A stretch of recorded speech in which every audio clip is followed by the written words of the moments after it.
할렐루야. 자, 우리 요한복음 4장 21절에서 26절까지 한번 읽겠습니다. 요한복음 4장 20절입니다. 20절에서 26절까지 제가 봉독하겠습니다. 우리 조상들은 이 산에서 예배하였는데 당신들의 말은 예배할 곳이 예루살렘에 있다 하더이다. 예수께서 이르시되 여자여 내 말을 믿으라. 이 산에서도 말고 예루살렘에서도 말고 너희가 아버지께 예배할 때가 이르리라.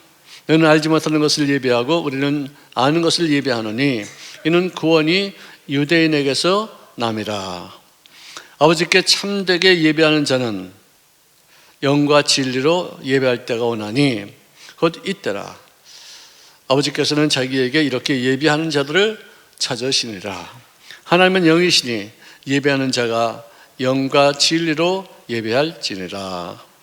여자가 이르되 메시아 곧 그리스도라 하는 이가 오실 줄을 내가 아노니 그가 오시면 모든 것을 우리에게 알려주시리라. 예수께서 이르시되 내가 말하는 내가 그라 하시니라. 아멘.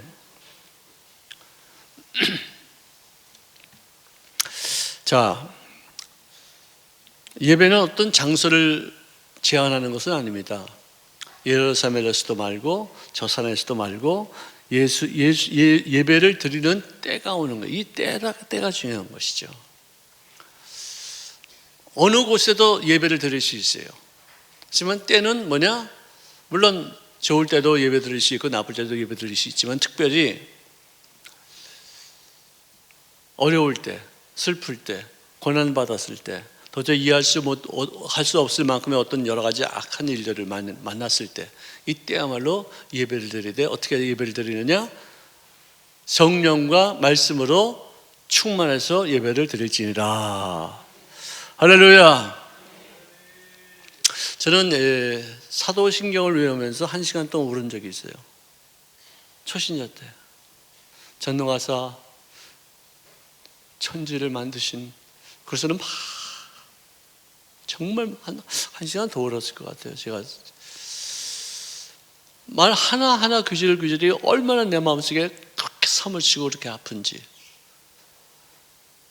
근데 요즘은 그 사도신경을 너무나도 형식적으로 하기 때문에 전능하사 천지를 만드신 하나님 아버지를 믿기는 입으로만 믿고 마음으로는 안 믿어요.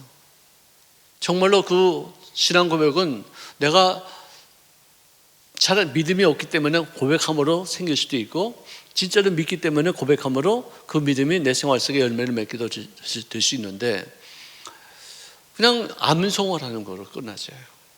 그래서 우리가 이제 공예배, 주일 예배만큼은 우리가 대내외 사람들이 많이 있으니까 사도신경을 우리가 암송, 고백을 하지만 이런 수요 예배나 금요 철야 예배나 또 새벽 예배는 제가 왜 하냐면은 그 고친 부분을 좀 더 익숙하게 좀 할 수 있도록 하기 위한 것으로 이렇게 새벽 예배까지는 이제 하도록 하겠습니다.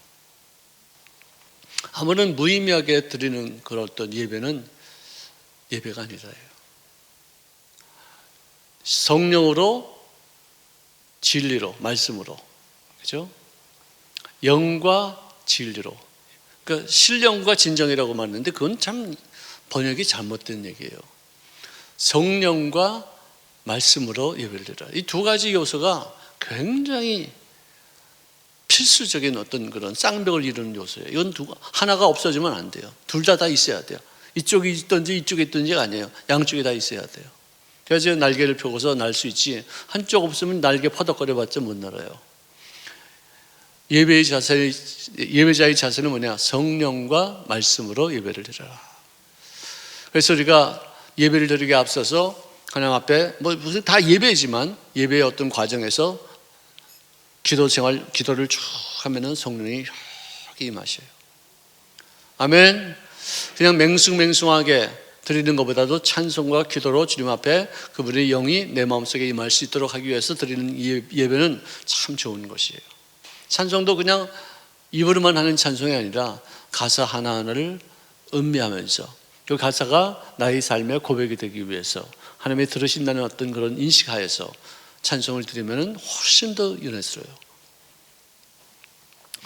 똑같은 시간을 보내면서 똑같은 장소에서 같이 예배를 드리면서 어떤 사람은 그냥 온 마음을 해서 예배를 드려서 은혜를 듬뿍 받는데 어떤 사람은 시간을 낭비해요. 여기 앉아 있다가 가는 것밖에 안 돼요. 그런 경우도 있어요. 우리가 기왕이면 이제부터는 정말로 앉는 그 자세, 여기 앉아가지고 찬송을 드리든지 기도라든지 그 자세부터가 진짜 깊은 영의 세계로 들어가서 주님과의 깊은 교제를 할 수 있기 위해서 방해되는 요소를 고백하고 잘못된 어떤 일들을 주님 앞에 고칠 수 있도록 도움을 청하고 그리고 나의 모든 죄가 있으면 고백해서 그의 피가 나의 죄를 씻기는 마음가짐을 갖추어서 진짜 마음을 다해서 드리는 예배, 우리 앞으로는 그런 예배를 계속해서 드릴 수 있기를 바랍니다. 아멘.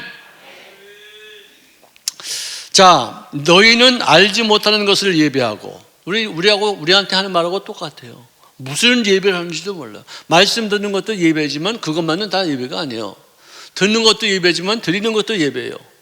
말씀을 받는 것도 예배지만 헌물 드리는 것도 예배예요. 헌물도 예배예요. 근데 헌물을 이렇게 소홀히 할 수 없죠.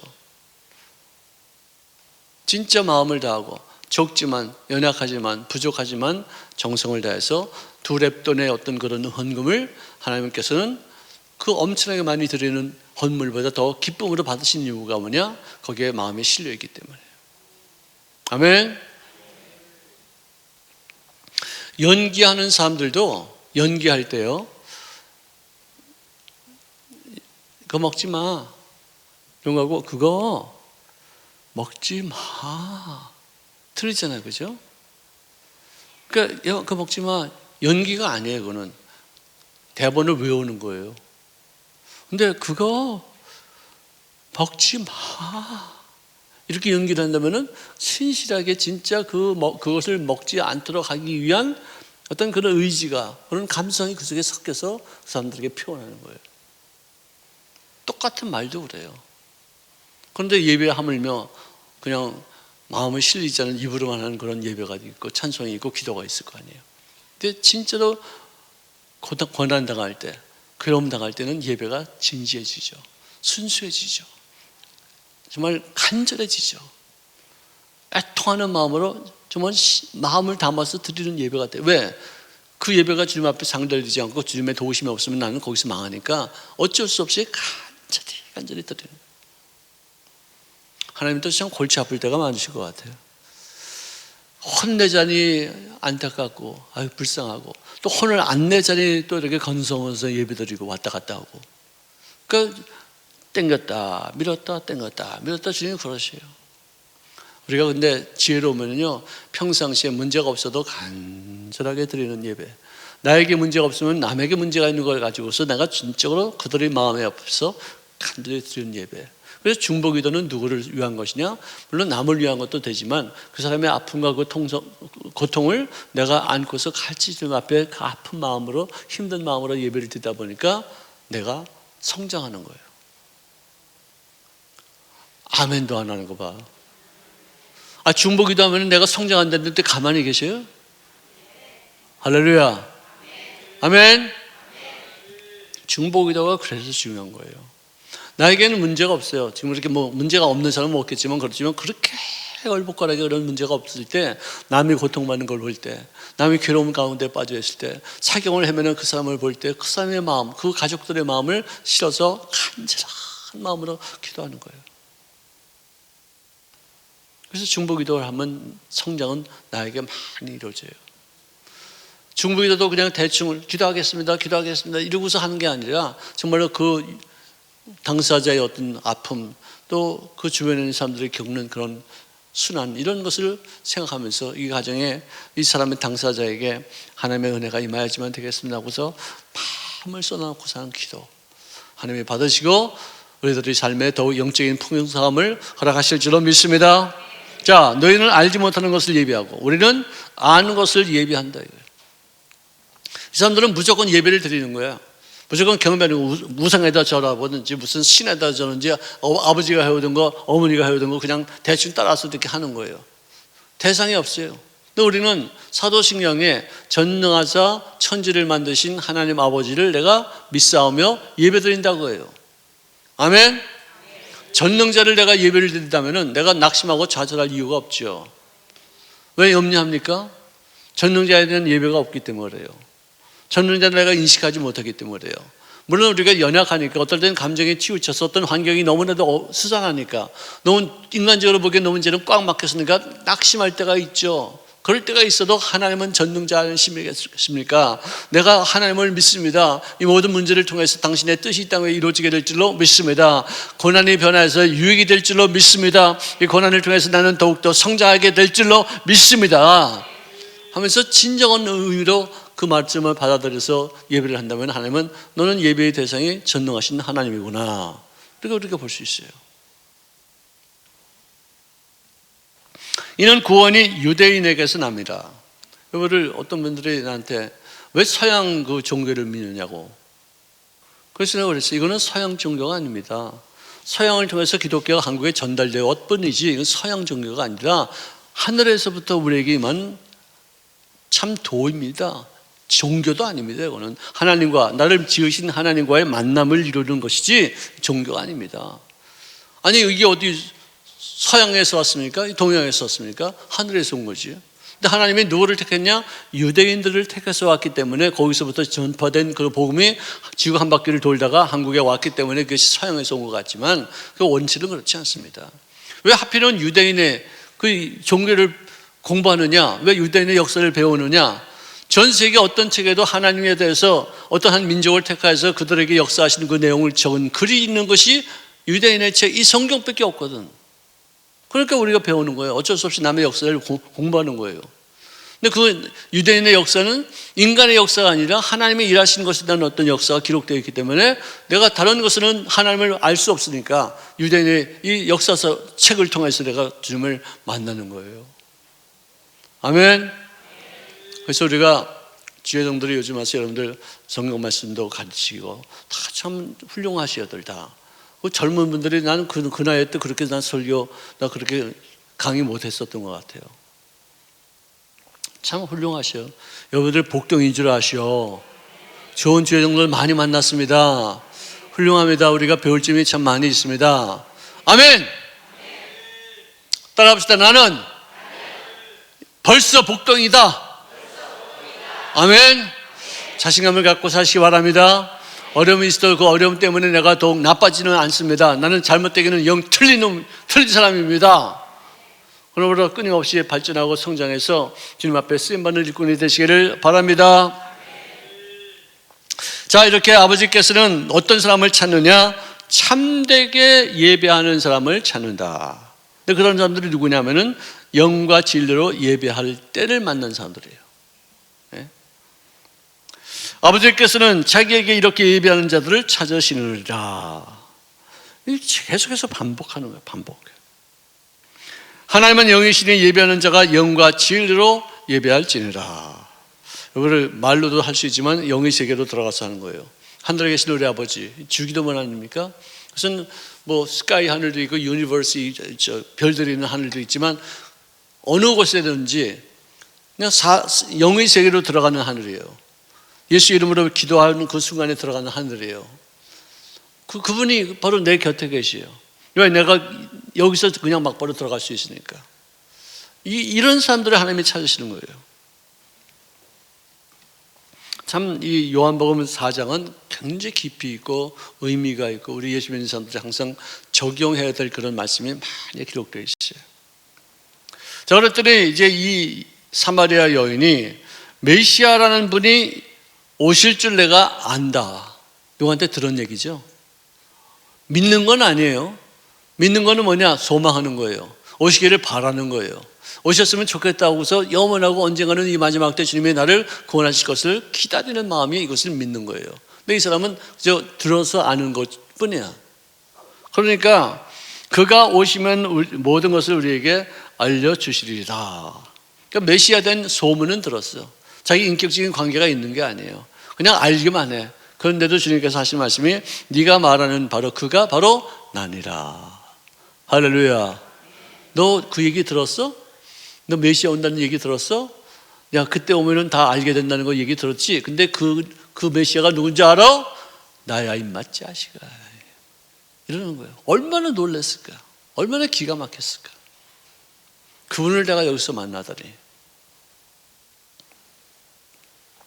자, 이때 제자들이 돌아와서 예수께 여자와 말씀하시는 것을 이상히 여겼다.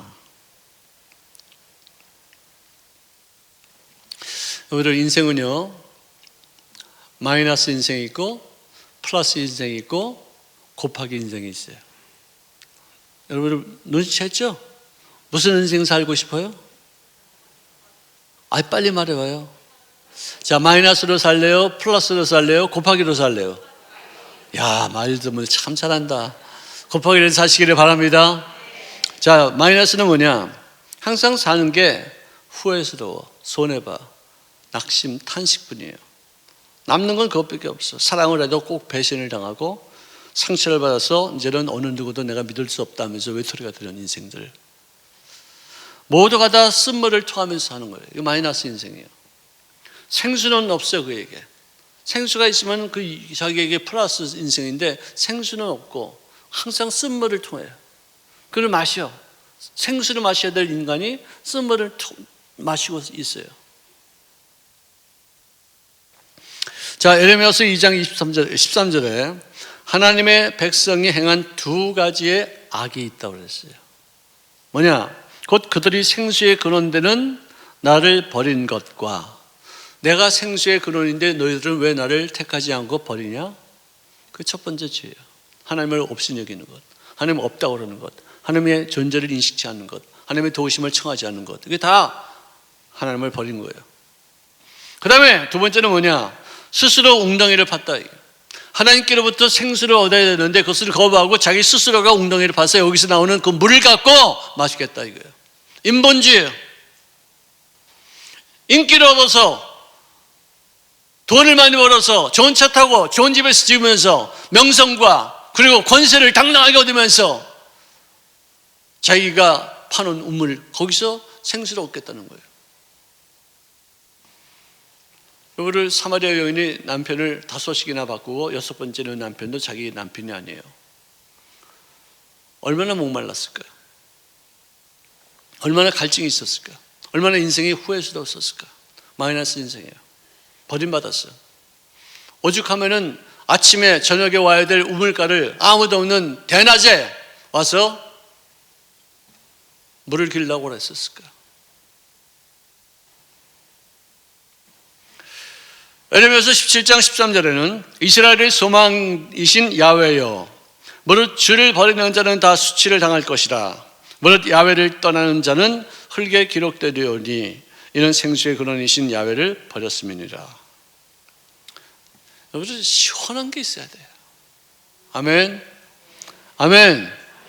항상 컬컬하고 항상 답답한 무슨 물을 마셔도 시원하지가. 여러분, 어떤 사람은요, 우리 한국에 코카콜라가 처음 왔을 때 그때 콜라를 마시니까 정말 기가 막히더래. 기가 막히더래. 그때는 자기가 술도 마시면서 콜라를 마셨는데 지금은 40여 년 동안 콜라만 마신대. 왜 그러냐 했더니 물은 맛이 없대. 톡 쏘는 맛이 없대. 그는 밋밋하대. 물은 무겁대. 근데 콜라는 가뿐하고 탁 쏘고 그냥 거기 또 이 카페인이 많이 들어가 있기 때문에 정신이 바짝 나는데 하루에 1.5리터를 한 10몇 병을 마셔요. 벌컥 이러고 마셔요. 콜라 중독됐어요. 근데 그 사람은 어떻게 콜라를 마시면서도 밥도 다 먹는데 음식을 먹을 때에도 국도 안 먹고 국에 건더기만 끄지 먹어. 물은 오직 콜라를 통해서 흡수하는 사람이에요. 근데 그렇게 콜라를 마시는데 나는 콜라 지금도 안 마셔요. 1년에 뭐 몇 번이나 한 번 마실까? 2번 마실까? 그러지. 콜라 먹으면 몸이 불편해져. 살이 쪄가지고. 그래서 안 마셔요. 근데 그 사람은 왜 살도 안 찌고 허리해. 신기하고 놀라네. 별게 다 신기하고 다 놀라네. 근데 그 사람이 말하는 게 뭐냐? 톡 쏘는 맛이 없다 이거예요. 우리는요, 수돗물보다도 저기 산에 올라가서 그 깊은 샘에서 나온 물 한 잔 탁 마시고 얼마나 시원한지 몰라요. 생수예요. 거기는 나트륨 광물질도 많이 있고 산소도 많이 포함이 들어있기 때문에 뭔가 우리에게 주는 어떤 느낌이 달라요. 그런 물은 몸에서 한참 돌다가 나가. 콜라는 마시면 금방 나가. 물도 아니야 그거는요. 진짜 좋은 물은 우리 몸에서 많이 머물러 있어요. 그래서 독소를 다 빼내고서 그러고서 나가지, 이렇게 소화 기능을 통해서 확 이렇게 나가지 않아요. 몸을 돌고서 나가요. 이게 생수예요. 이런 것이 우리에게 필요한데 그런 것을 주시는 예수님을 버려버리고 자기 스스로가 웅덩이를 파서 자기가 스스로 마시는데 그건 터진 것이다. 그건 저축하지 못하는 것이다. 인생의 무의미한 목적을 상실하는 것이요. 그 다음에는 플러스 인생이 있어요. 더하기예요. 항상 잘 돼요. 좀 어려웠다가도 또 형통해지고, 또 손해를 보는 것도 또 잘 되고, 실패를 거듭하시더라도 그걸 기화를 삼아서 좀 더 유익한 인생을 살아요. 그렇지만 그 인생은 자기에게는 플러스일지 몰라도 이것이 남들에게 유익이 되지 못하고 자기 자신만 좋은 어떤 그런 인생을 사는 사람들이 있어요. 마치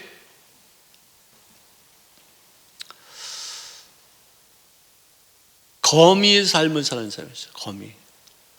거미는요, 항상 남의 거미줄 쳐놓고서 남의 걸 훔쳐먹어. 항상 이렇게 도둑질해가지고 그냥 남의 해를 끼쳐가면서 자기 생명을 유지하는 그런 존재가 있어. 또 하나는 개미 같은 사람이 있어. 개미. 열심히 일을 해. 열심히 부지런하게 일하는데도 그 개미가 뭐하는 건 누가 먹어요? 아무도 못 먹어요. 그냥 지들끼리만 좋아하는 거예요. 근데 꿀벌은 그렇게 부지런하게 해서 꿀을 따두면은 그 꿀이 사람들에게 또 다른 짐승에게 유익이 되어지고 많은 사람들에게 보탬이 되는 어떤 그런 일을 하더라. 여기를 거미 인생 살겠어요? 개미 인생 살겠어요? 꿀벌 인생 살겠어요? 할렐루야. 아멘. 여기를 거미 인생은 마이너스 인생이에요. 개미 인생은 플러스 인생이지만 꿀벌 인생은 곱하기 인생이에요. 아멘. 하나님을 만나서 마라의 쓴물을 십자가의 사랑으로 인해서 단물로 바꾸게 하고 용서를 받고 또 용서를 하는 그런 사람으로 바뀌어지는 것은 자기에게 플러스예요. 엄마에게 매를 맞으면서도 엄마 고맙습니다, 감사합니다. 여너 왜 그러는데? 엄마 나 잘 자라고 하는 것이 나 못 때라고 때리는 거 아니잖아. 그래서 그 다음부터는 엄마가 안 때렸대. 얘가 철이 났구나. 맞으면서도 이렇게 도망가지 않고 또 반항하지 않고 감사하는구나. 이거 철이 났구나. 그래서 안 그랬대요. 사마리아 여인은요, 맨 처음에 마이너스 인생을 살았어요. 예수님을 믿고 나서 그 다음에 그 사람은 플러스 인생이 아니라 남에게 전도해서 그들로 하여금 예수 믿게 하는 삶을 살았기 때문에 자기 인생을 자기 것으로만 좋은 것으로 끝나지 아니하고 남에게까지도 유익을 주는 꿀벌 같은 인생을 살았기에 그 사람은 곱하기 인생인 줄로 믿습니다. 아멘. 곱하기 인생 사는 거예요. 그렇게 살기 위해서 이렇게 모이는 거예요. 나 혼자만 잘 되기 위해서 그냥 교회에서 은혜 받고 그냥 힘나고 좋다 그냥 무슨 뭐 해보자 이것으로 끝나지 아니하고 불안한 이웃들, 연약한 인생들 깨닫지 못하는 사람들에게 위해서 헌신하고 봉사하고 그들을 키우고 그들을 양육하고 그들을 올라가는 모습으로 교회 기둥으로 만들기까지 희생하는 꿀벌 같은 인생이 되시기를 주의 이름으로 축원합니다. 자, 이 플러스 인생은요, 에스겔서 47장 12절에 나와 있어요. 강 좌우에는 각종 먹을 과실나무가 자라서 그 잎에 씨를지 아니하며 열매가 끊이지 아니하고 달마다 새 열매를 맺으리니 그 물이 성소를 통하여 나옴이니라. 그 열매는 먹을 만하고 그 잎사귀는 약재료가 되리라 했어요. 그런 걸 자기가 취하고 자기가 은혜를 받고 자기가 병 고침 받고 그 다 이거 플러스 인생이죠. 예수 믿어도. 자, 요한계시록 22장 1절에 보니까 하나님과 및 어린 양의 보호자로부터 나오는 생명수 강가의 생명나무 잎사귀들은 만국을 치료하기 위하여 있더라. 그래서 다 그것으로 내가 치료받고 은혜 받고 부자 되고 잘 되고 하는 거, 이거 다 플러스 인생이에요. 자, 곱하기 인생. 십자가를 지는 거. 여러분들 보세요. 우리 인생은 마이너스였어요. 그 다음에는 인간끼리 인생을 하나님 없이 살다 보니까 마이너스인데 거기다가 말뚝을 세우니까 하나님과의 관계가 이루어지고서 플러스 인생이 돼요. 근데 이 플러스 인생, 이 십자가를 등에다 지면은 곱하기가 돼요. 왜 곱하기 되는 줄 아세요? 이렇게 지지 않잖아요. 이렇게 옆으로 지잖아요. 등에다 지려면. 내가 거기 못 박을 때는 이렇게 되지만 내가 지려면 이게 이렇게 되잖아요. 그래서 이렇게 지고 하잖아요. 곱하기가 되는 거예요. 십자가를 외면하지 마십시오. 십자가를 거절하지 마십시오. 자기를 부인하고 십자가를 지고 자기 십자가를 지고 그리스도를 따르는 사람들이 하늘나라에 합당하다. 할렐루야. 나에게 맡겨준 사명이 있습니다. 나에게 주어진 소명이 있습니다. 이것을 완수하면서 이것을 통해서 사람을 살리는 데까지 쓰임받아야지만 그게 플러스 인생이에요. 아니, 곱하기 인생이에요. 우리는 자기 은혜 받는 것으로 끝나요. 복 받는 것으로 끝나요. 아니에요. 불우한 이웃들을 위해서 내가 쓰임받을 수 있어야 되고, 그 다음에 내가 뭔가를 준가 해서 열매를 맺어야지 하나님이 진정으로 영광을 받으시고 내가 그리스도의 제자인 것을 알지, 열매 없는 인생은 주님께서 기뻐하지 않으세요. 플러스 정도가 아니라 곱하기 인생 사시기를 바랍니다. 열매를 통해서 그리스도께서도 십자가에 십자가를 이렇게 곱하기로 지으셨잖아요. 그래가지고 못 박히셨잖아요, 거기. 그래가지고는 부활하시고 나서 우리들에게 새로운 생명을 주는, 희생하고 아파하고 고난받고 내가 받을 심판을 다 받으시고서 우리를 구원하시는 그 이유, 그걸 우리가 본받는 삶이에요. 이게 크리스찬의 삶이에요. 자, 요한복음 7장 30절에 보니까 누구든지 목마르거든 내게로 와서 마시라. 나를 믿는 자는 성경의 이름과 같이 그 배에서 생수의 강이 흘러나르니 이는 그를 믿는 자의 받을 성령을 가르쳐 말씀하신 것이리라. 아직 부활의 영광을 이루지 않으셨어요, 주님께서. 그런데 성령에 대해서 얘기를 하시는 거예요. 내가 십자가에서 못 박고 죽은 다음 승천한 다음에 임할 분이 성령님이신데, 그분이 오면은 너희들은 십자가를 감당할 수 있는 사람이 될 것이니라, 그 뜻이에요. 성령이 아직 제자들에게 임하지 아니하셨을 때 미리 벌써 곱하기 인생에 대해서 얘기하신 거예요. 모세가 곱하기 인생 살았어요. 에레미야가 곱하기 인생, 이사야가 곱하기 인생 살았어요. 삭개오가 곱하기 인생 살았고, 바울이 곱하기 인생 살았어요. 사마리아 여인도 순간적으로 변화되어 가지고 나중에 어떻게 됐는지 잘 몰라요. 근데 거기 너무 쇼크를 먹어서 오늘 나에게 나의 과거를 다 말해준 그리스도라는 분이 왔는데 come and see, 와서 보라 이거예요. 그래서 나중에 그 사마리아 사람들이 네가 전도해서 우리가 예수님을 알게 됐지만 이제는 우리가 그분을 만나서 그분의 가르침을 듣다 보니까 그분의 그리스도인 것을 알게 되었다 라고 했잖아요. 전도하는 사람이 있으니까 그들을 통해서 그 사람들이 하나님과의 만남이 이루어지는 거예요. 곱하기 인생이에요. 나의 등 뒤에서 우리 찬송 한번 할까요? 피아노 어디로 갔어요? 오늘 어떻게 이렇게 호산된 성가대가 3만 명이나 모였네. 네.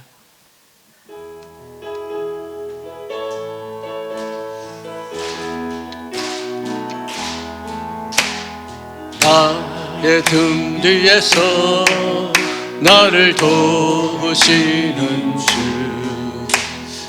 나의 길에서 지치고 고나요 집처럼 저가 앉고 싶을 때 다가겨 주시네. 일어나 걸으라 내가 주님을 주리니. 일어나 너 걸어라 내 너를 도우리. 할렐루야, 할렐루야. 주님이 우리를 도와주실 줄은 믿습니다. 반면 도움만 받고 사는 것이 아니라 그 도움을 받아서 내가 성공하고 승리하고 이제는 남을 살리는 데까지 쓰임받는 곱하기 인생을 사시기를 주의 이름으로 축원합니다. 아멘. 밤낮 우리는 주시옵소서. 위로받기를 원하고 하나 받아서 은혜 받기만 원하지 남들에게 영향력을 끼치는데 너무나도 소홀해요. 앞으로는 그렇게 하면 안 돼요. 세상이 바뀌었어요. 코로나가 우리를 뒤집어 놨어요. 기독교에 대한 박해가, 사회적인 어떤 멸시가, 그리고 동성애자들이 점점 강해지는 것이 우리를 이렇게 새로운 모습으로 바뀌어 놓는 거예요. 아니, 동성애자들보다 이제는 우리가 사람들에게 대접받지 못해요. 홍석천이가 텔레비에 나오는 숫자를 재보니까 무지개 많이 나와. 여기저기 안 나오는 데가 없어요. 그 사람이 무슨 뭐 박사도 아닌데 왜 이렇게 나와? 근데 요즘은 이 크리스찬들이 나오는 프로가 없어요. 옛날에는 누구지? 조혜련이도 나와갖고 또 크리스찬들이 많이 나왔어요. 황수관 박사님도 많이 나왔고. 지금은 크리스찬이라면은 뭐 아주 우습게 여겨요. 왜? 사회적으로 영향력을 미치는 어떤 그런 분위기가 호모섹스, 그 동성애자들보다도 우리가 미치지 못하는 거예요. 지금 교회만 다녔지 사회적인 영향력이 없어요. 플러스 인생을 살았지 곱하기 인생을 못 살았기 때문에 옛날에도 우리는 마이너스 인생 살았어요. 밤낮 박해당하고 중이당하고 사자굴에 던짐받고. 왜? 예수 믿는 것을 없이 여겨서. 그런데 그들 중에서 정말 훌륭한 사람들이 많이 나타나니까, 과학자들이 많이 나타나고, 평론가들이 뭐 문학, 예술 모든 면에서 탁월한 사람들이 막 나타나니까 뜨는 거예요. 그래서 기독교를 무시하지 못하고 기독교의 국가들이 강성해지고 기독교의 법칙대로 사니까 정말 머리가 드는 권세를 얻게 되죠. 그래서 기독교인들이 확 떴는데 지금은 그냥 자기 복 받기만 바쁘지 좋은 영향력을 미치는 사람들이 되지 않았기 때문에 사람들이 멸시하는 거예요. 손가락질하는 거예요. 근데 그 사이에 그렇게 멸시받고 우습게 여김받고 짐승 취급받던 그 동성애자들이 과학자가 있고 교수가 있고 노벨상 받고 영화 배우가 있고 가수가 있고 막 그러니까 사람들이 거기에 빠져가지고 그 사람들이 하는 말을 무시하지 못하고 기독교인들이 세우는 그 법도까지도 다 뭉개지면서 그들이 말도 안 되는 어떤 법들을 세운 것을 따라가더라 이거예요. 우리가 지금 동성애자들보다 못하는 거예요. 그러길래 우리 말을 안 듣고 저 사람들 말 듣죠. 우리 말이 정말로 옳아봐요. 우리가 어떤 영향력이 있어봐요. 어디다 대고 그런 말을 할 수 있어요. 남녀 성별을 자기가 구별한데 내가 남자라도 나는 여자라고 그러면 자기가 그게 맞는 거예요. 이게 말이 되는 얘기예요, 이게. 근데 그게 법도라니까. 그 사람들이 얼마나 영향력이 많으면 법 쪽에 뭐 정치인들 중에서 영화배들 중에서 얼마나 많은 사람들이 쟁쟁한 사람들이 전부 다 카밍아웃 한 줄 아세요? 그만큼 영향력이 있는 사람들이 법을 밀어붙이니까 우리가 꼼짝 못하고 끌려가는 거예요. 왜? 예수 믿는 사람들이 정확하게 더 강력하게 그런 어떤 영향력 끼친 사람들이 막 있어봐요. 어디 되고 그래요? 어디? 자기 복 받기 위해서, 자기 성공하기 위해서, 국회의원 당선되기 위해서, 기독교인들이 밀어주는 것 얻기 위해서 신앙 가질 수도 있고, 그걸 이용하고서 하나님을 써서 자기 성공하는 데 쓰임받는 그런 것으로밖에 하지 않고 정말로 예수 믿는 사람들이 얼마만큼 위대한 것이고요, 예수 믿는 사람들이 얼마만큼 헌신하는 것인가를 남들에게 보여줄 때 우리가 왜 그런 일에 왜 끌려다녀요? 왜? 우리 잘 믿읍시다. 곱하기 인생 삽시다. 예수님은 굉장히 막강한 영향력을 미쳤잖아요. 그런데도 불구하고 죽은 다음에 세상에 있다고 그때 당시 믿지 않았기 때문에 그런 어떤 사상을 가진 사람들을 업신여겨서 그렇게 많이 순교시키고 죽이고 감옥에 넣어두고 그렇게 박해를 심했잖아요. 그러다 그 사람들이 얼마나 강하고 얼마나 똑바르고, 아니 로마가 왜 뒤집어졌어요? 여자들을 구할 데가 없었어. 왜? 전부 다 타락해서 며느리 삼을 사람이 없어. 자기 아내 삼을 사람이 없어. 근데 보니까 기독교인들이 너무 정결하거든, 너무 깨끗하거든, 너무 거룩하거든. 그 사람들 데려다가 자기 며느리 삼고 자기 아내 삼고 보니까 그들이 하는 일들이 예수 믿고 난 사람들이 전도하잖아요. 남편에게 전도하죠. 시아버지한테 전도하죠. 시어머니한테 전도하잖아요. 야, 네 말은 정말 옳은 말인 것 같다. 네 사는 거 보니까 네 말 들을 만하다. 넌 정말 훌륭하구나. 어쩜 이렇게 아름답게 사냐? 다 그래가지고 인구가 크리스찬이 전 인구의 5%도 안 되는데 콘스탄티노 대제를 통해서 기독교를 국교로 딱 선포하잖아요. 얼마나 막강한 힘이 있어요. 그 여자들이. 네? 솔로몬 때는 이방인 여자들을 많이 갖다가 그 막강한 여자들이 와가지고 영향을 미치는 바람에 우상 숭배하고 산당을 짓고 별짓 다 했잖아요. 여자들이 세야 돼. 원래 또 세긴. 근데 예수 믿는 사람들이 예수 믿는 사람답지 않게 사니까 우습게 여기는 거예요. 당당하게. 난 이거 좀 오늘 내가 왜 이런 말을 하는지 모르겠네. 정말 우리가 예수 믿는 사람답게 삽시다. 우리를 우습게 여기고 업신여기지 않는 그런 위치를 확보하시기를 바랍니다. 정말 그래요. 그래서 우리가 교회가 깨어 있어야 돼. 이제는 옛날같이 예수 믿으면 안 돼. 이제는 플러스 정도로 끝나지 말고 곱하기로 가야지 우리가 그나마 이 우리 믿음을 명맥을 유지하고 우리 후손들에게 믿음의 전수가 되고 계승이 되는 것이지, 이 대충 이루가 이거 더 이상 안 돼. 이제는요. 며칠 전에 어저께군요. 그 새일에 뭐 기독교 학교 그 무슨